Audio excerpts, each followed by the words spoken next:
Riset hukum memang lebih banyak bertumpu pada bahan-bahan material hukum, riset normatif ya. Jadi dia sumber rujukan riset hukum itu adalah peraturan perundang-undangan, jurisprudensi, dan juga bahan kajian-kajian atau riset yang telah dilakukan.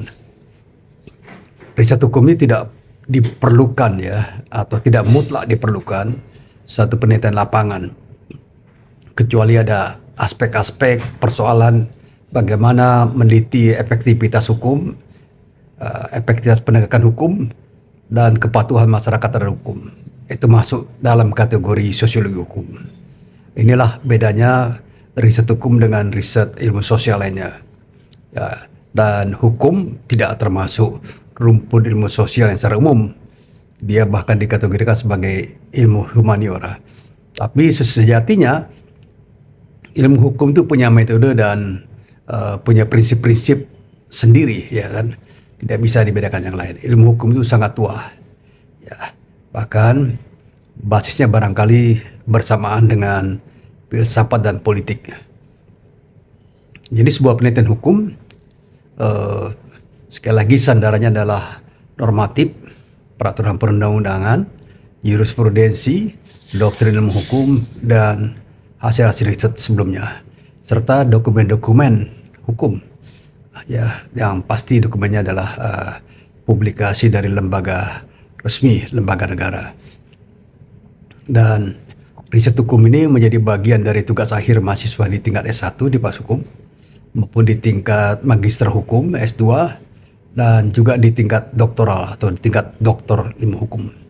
Semua bertumbuh pada satu pola riset yang sama, pola pengumpulan data dan kemudian rangkaian-rangkaian riset. Penelitian hukum itu ditujukan untuk mencari kebenaran hukum, dilakukan atas dasar penghormatan pada suatu pendapat atau penemuan yang telah dihasilkan oleh seorang lembaga. Orang atau lembaga tersebut mempunyai taraf kewibawan ilmiah tertentu, sehingga seringkali tidak diadakan pengujian terlebih dahulu terhadap pendapat atau penemuan tersebut. Penelitian hukum merupakan suatu kegiatan ilmiah yang didasarkan pada metode sistematika dan pemikiran tertentu yang bertujuan untuk mempelajari satu atau beberapa gejala hukum tertentu dengan jalan menganalisanya. Kecuali itu, juga diadakan pemeriksaan yang mendalam terhadap fakta hukum tersebut untuk kemudian mengusahakan suatu pemecahan atas permasalahan-permasalahan timbul dalam gejala kehukuman. Ya, contoh misalnya, ya kan dalam kasus-kasus korupsi misalnya di pengadilan, kan diteliti itu, kenapa bisa terjadi seperti itu?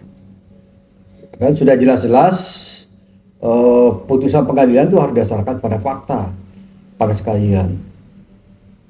Tapi kadang-kadang dalam satu fakta ya bahwa hakim misalnya berpihak, misalnya ya, dia berpihak, dia kesampingkan bukti, bahkan ada posisi ekstrim, ya posisi ekstrim bahwa dia menyampaikan bukti tidak masukkan dalam berita acara sidang, sehingga ketika dipersoalkan misalnya ada yang tidak puas, bilang tidak ada faktanya dalam sidang, padahal ada faktanya. Ini yang disebut penyimpangan etik. Ya, ini satu jalan yang menuju pada konspirasi atau imparsialitas dalam persidangan. Jadi problem ini sudah diteliti sudah lama. Ya, saya sendiri terlibat dalam penelitian tahun 96, penelitian Bappenas bersama dengan World Bank. Tidak ada yang memantau dan tidak ada sanksi untuk itu. Ya kalau ini kan gampang aja, kalau nggak puas dengan putusan dia banding. Tidak puas banding, kasasi. Logikanya ke sana. Untuk penemuan misalnya kasus suap dan macam sangat sulit dibuktikan, kecuali ada dijebak misalnya atau dikuntit, sehingga bisa. Seperti terjadi kasus di Medan beberapa tempat-tempat lain. Misalnya kata riset, kenapa setiap persoalan eksekusi kok susah sekali dieksekusi padahal putusan inkrah ini, ya kan?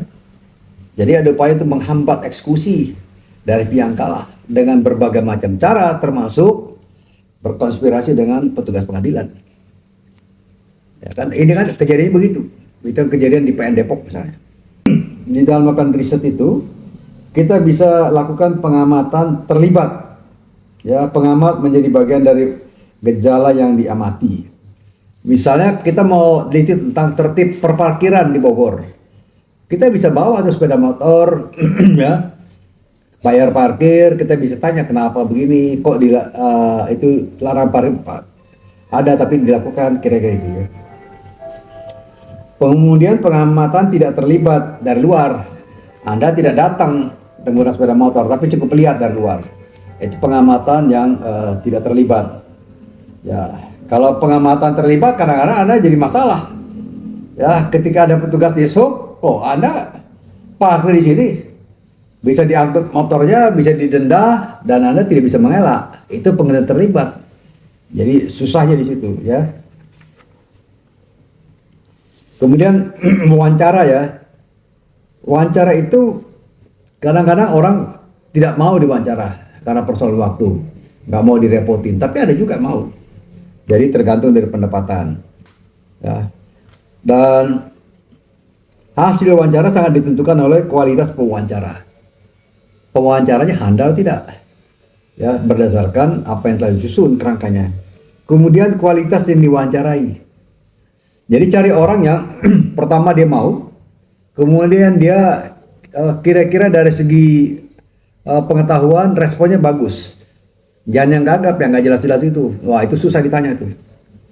Kemudian yang juga sifat masa diteliti. Kadang-kadang kalau misalnya sensitif, misalnya pungli parkir, orang nggak mau ngomong. Tapi itu satu risiko tuh. Ya. Jadi wawancara itu mendapat keterangan lebih cepat, kemudian ada keyakinan bahwa penafsiran responden terhadap pertanyaan dia juga kita tahu langsung bermanfaat ke riset ini. Dan harus lebih luas. Ya. Anda bertanya pada orang, mengajukan pertanyaan, ya, pertanyaan itu tidak bisa seperti melakukan integrasi ya. Tidak akan jawab. Ya. Kemudian kebenaran jawaban dapat diperiksa langsung. Jadi kalau Anda ragu bertanya ketika melakukan penelitian lapangan itu, Anda bisa cross check ulang, tanya apa, betul nggak begitu, kok begitu gitu. Ketika kita melakukan riset ada etika, ya, ada etika riset. Misal wawancara orang, kita tidak boleh memframing orang dengan pertanyaan dan berharap jawaban sama seperti yang kita tanyakan. Bebas saja. Ya, tidak bisa Anda memaksakan orang.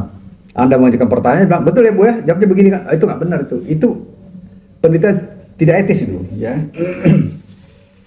Oke, kemudian persoalan lain, Anda disponsori misalnya, ya kan, ini banyak nih dalam perkara-perkara persiapan pilkada disponsori. Karena disponsori, maka dia berharap hasil penelitian sama dengan apa yang diinginkan oleh menjadi sponsor. Nah itu problematik tuh.